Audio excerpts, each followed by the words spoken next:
Welcome to in our today's lesson. So what we are going to discuss it is who trades forex. Remember this lesson it is brought by ReFX Academy. Your mentor, my name is Rima Shebe. So I'm the one that is going to take you into our today's course or into our today's lesson. So let us go further. We discover so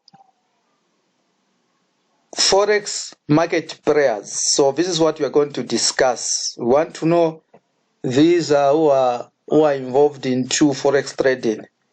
So it is very important that you need to understand first of all the nature of the forex market itself. You need also to understand the main forex market players. Okay, so this is what we are going to discuss. We will begin by we will discuss those who are involved into forex, starting from the bigger banks up to the little guys or people that we see or individuals in their homes, in their pajamas. Okay, this is what we are going to discuss. So let us also look at the background of forex, the history, the background of forex. So it is important that we get to remember or to know, not until the late 1990s, when it comes to forex, only the big boys could trade or could play in this industry. It was only those big boys. We'll talk about those. The reason why only big companies or big industry were involved into trading, this is because that the initial requirement by then for you to trade, you are supposed to begin with at least about 10 to 15 millions, okay, capital or trading capital just for you to start. But today you discover that you can deposit a $10, others even a $5, a big change, right? Yes. So there's a big change, but looking at the background, looking at the background history, we are seeing that only big people were into forex. So forex, we need to understand that it was only for big banks. It was only used with banks and large institutions, not everyone to participate into forex. That is how it was originally. It was only tended to be used by big banks and the large institutions. Okay. Now, what we need to understand is that because of the rise of internet, online brokers, they have made it possible that you and me today, we can be participating into the forex because of the services that they are offering. They offer trading accounts to retail traders like you and me. So that is why today, even those with small accounts, they can trade. It is because of these online forex brokers. In our in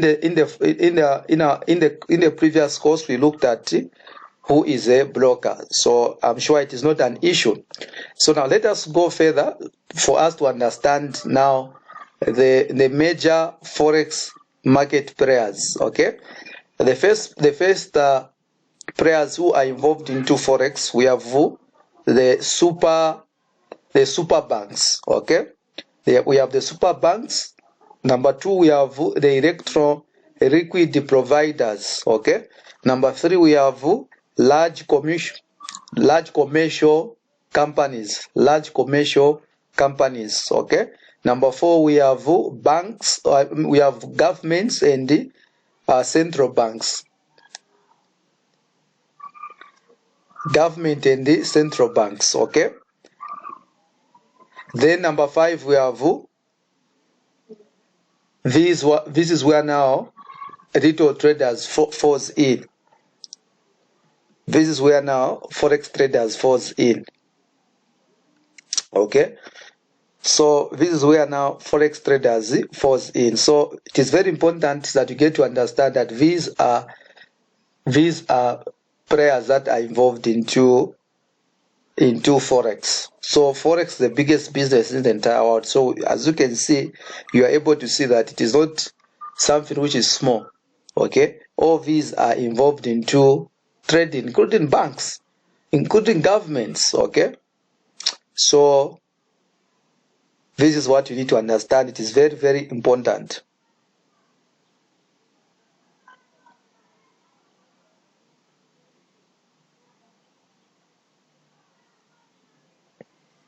So let us now go further. So the forex, the retail traders, this is where now they fall on number 5. Okay, the speculators. Okay, this is where they fall. So we'll begin by looking at the super banks. So when it comes to forex trading, commercial banks and financial institutions, these are movers and shakers. These are movers and shakers. So since the forex market actually it is decentralized, it is the largest market, it is the largest banks in the world that determines the forex, the exchange rates. So it is the biggest, it is the largest banks in the world. These are the ones that are in charge in determining the exchange rate. Okay, exchange rate for that particular, for the country. Okay, for the countries. So these super banks, they are responsible for the most of the daily volumes. Okay, they make their money by acting as the market makers. Okay, they act as market makers. Okay, they act as market makers.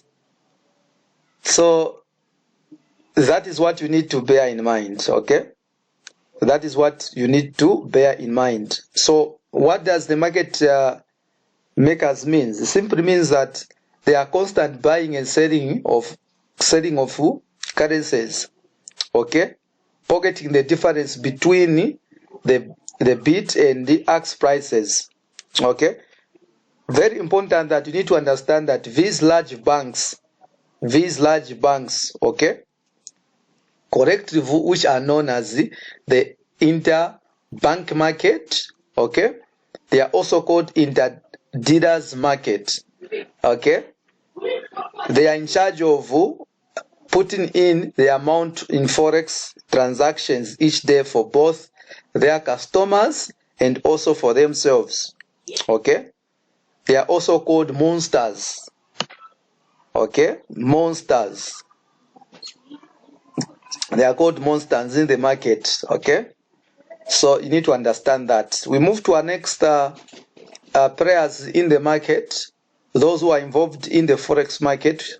This is what we call liquidity providers. Okay, these they come in between buyers and the sellers in the currency market. Okay, so this is where the forex brokers falls in. Okay, this is where the forex brokers falls in. What do? Their presence helps to ensure that the market,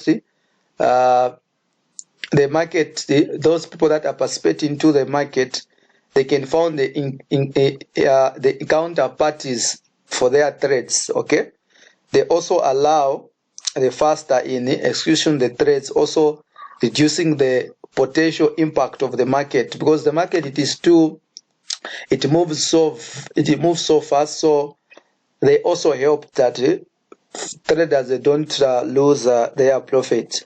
So this is where the brokers falls in. Okay, we come to the third, large commercial companies. So they are also part and parcel into forex business. So companies, they also take part into the foreign exchange market. Their purpose is to do business. So we can give an instance, Apple. Okay, we can give an instance, Apple. So Apple must first exchange its USA dollars for other currencies. We can talk about Japan's currency, for them to buy or to do the transaction of goods and services. So it is because that since their volumes which they trade is much smaller than those in the interbanks market, so what they will do is they will go through the banks to do their transactions. They will do that to do their transaction. So most of them, they may not see they may not be trading for profit, but they will use the currency to do just to make business. These companies, they do business international. They need to buy and sell currencies to pay for their goods and services. So this is where we can give a lot of companies, even ShopLite, they are also into these large big companies that we can talk about, that they are also part. Those who are dealing with vehicles, e-commerce, Alibaba, all those, they fall under these. They also fall under these. So we come to the fourth one. These are governments and central banks. They are also part and parcel. Government and the central banks. We can talk about the European Central Bank. We can talk about the Bank of England. We can talk about the Bank of Zambia. All these are part and parcel into what? Into Forex. Just like companies, also government, national government, they also participate into the Forex market for their operation. We can talk about the international trade payments, handling their foreign exchange reserves. You need also to bear in mind that central banks, these are also masters of the markets. These are called big fish. Why? Because they are responsible for implementing some policies that can make currency have value. They are the ones who adjust interest rate. They are the ones who control the money supply. They can hold the circulation of money in the country. So banks, they are also into that. They are the ones who adjust interest and control the money supply. So they are also part and parcel into the Forex. So you see that Forex, it is not something that which is small. It is the biggest business in the world. So now we come to the fifth. These are speculators, retail traders. So their aim is just to make sure that they enter into the market to make profit, because they are not market movers. So they only look at they only predict where the market may go, so that they can make profit by buying and selling. So this is where you and me falls in. So this is where we end in our today's course. This is where we end into our today's course. Hope you have enjoyed. So let us meet in the next course. For now, bye-bye and God bless.